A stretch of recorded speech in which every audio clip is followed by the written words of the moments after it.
कि कोई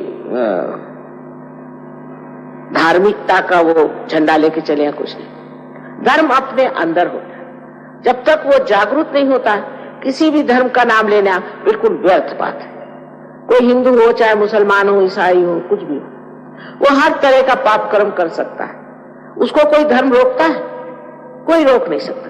पर जब आपके अंदर धर्म जागृत हो जाता है तो आप स्वयं एक साधु हो जाते हैं, एक संत हो जाते हैं। उसके लिए घर द्वार छोड़ना, ये इसकी कोई जरूरत नहीं। ये सब अंदर की महिमा है। इसीलिए जब हम अंदर के अंतरतम अपने सौंदर्य को जानते हैं, अपने गौरव को जानते हैं, तभी हम अपनी इज्जत करना शुरू कर देते हैं। और उस आत्म के प्रकाश में जो कुछ गंदगी अपने आप छूट जाती है। आश्चर्य तो ये है कि ये म्लेच्छ लोग जहां मैं जाती हूँ, ये आप लोगों से आगे बढ़ गए। मेरे ख्याल से जितने ये नीचे गर्त में थे उतने ये ऊंचे उठ गए। पता नहीं कैसे, मेरे तो समझ में नहीं आता कि लाखों के तादाद में इन्होंने आत्मदर्शन की इच्छा करी। जिन्होंने भगवान का नाम भी नहीं सुना, ऐसे रशियन लोग हजारों के तादाद,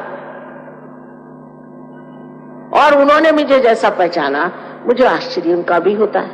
क्योंकि मैं तो कोई सीधी सरल हूं, मैं कुछ सींग लगा के नहीं घूमती हूं। लेकिन उन्होंने किसी भी दुष्ट गुरु को वहां टिकने नहीं दिया, सबको उठा भगाया। सिवाय मेरे वहां कोई नहीं जा सकता। आखिर उन लोगों के पास इतने सूझबूझ क्यों आई? उसकी बात यह है कि धर्म के नाम पे हमने भी कर्म कांड करके और आपसी द्वेष भाव करके और धर्म को नष्ट कर दिया। धर्म माने प्रेम है, सत्य माने प्रेम है। जिससे आपको प्रेम होता है, आपको बच्चे हैं, पत्नी है, पति है, जो भी हो, माँ है, उसकी सारी बातें आप जानते हैं ना, उसका सारा ज्ञान आपको हो जाता है।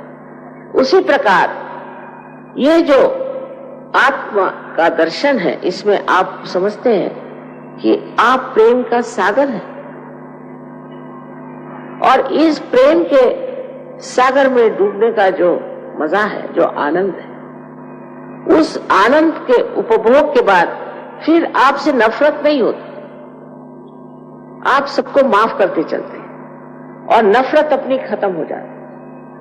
सबसे बड़ी चीज यह है कि पहले हम भारतीय संस्कृति की जो नींव है उसे समझें, और वो एक ही है कि आत्मा का दर्शन प्राप्त करना।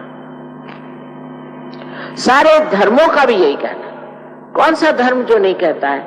आप अगर कुरान में देखें तो उसमें लिखा हुआ है कि आपको वली पीर होना चाहिए।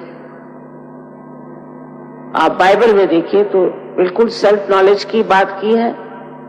Thou shalt know yourself। ऐसा कोई धर्म नहीं है जिसने ये बात नहीं की कि आप अपने आत्मा का दर्शन पहले करें, तब फिर आपको परमात्मा का भी दर्शन हो सकता। आत्मा का दर्शन करने के लिए जो विचित्र विचित्र बातें, कर्मकांडी बातें लोगों ने फैलाई हैं, उनको छोड़ देना चाहिए। या ऐसा कहिए कि जिस सीढ़ी से आप गुजर रहे हैं वो सीढ़ी छोड़ के ही आप दालान में आ सकते हैं। तो इसलिए जो बहुत सी बेकार सी चीज है, उपवास, हमारे यहाँ उपवास की बीमारी, कितने मर्तबा खाना खाते हैं पता नहीं, हमेशा उपवास ही करते रहते बहुत से, और सोचते रहते खाने की बात। फिर दूसरा ये कि अपने शरीर को कष्ट देना, हर तरह का कष्ट, और महीनों पैदल चल के कहीं जाना, और ये इस तरह से अपने पिता परमेश्वर को खुश करने की कोशिश करना। कौन सा बाप चाहेगा कि अपने बच्चे इतना दुख उठाएं और मेरे पास पहुंचे? ऐसा कोई बाप आपने हिंदुस्तान में तो देखा नहीं होगा। विलायत की नहीं बात मैं कहती, पर हिंदुस्तान में ऐसा तो कोई बाप नहीं होगा जो चाहेगा कि मेरा बच्चा जो हर तरह की आफतें उठाए और फिर मैं उससे मिलूंगा। इस तरह की बातें जो हमारे देश में हर बार, हर साल, हर युग में होती रहे,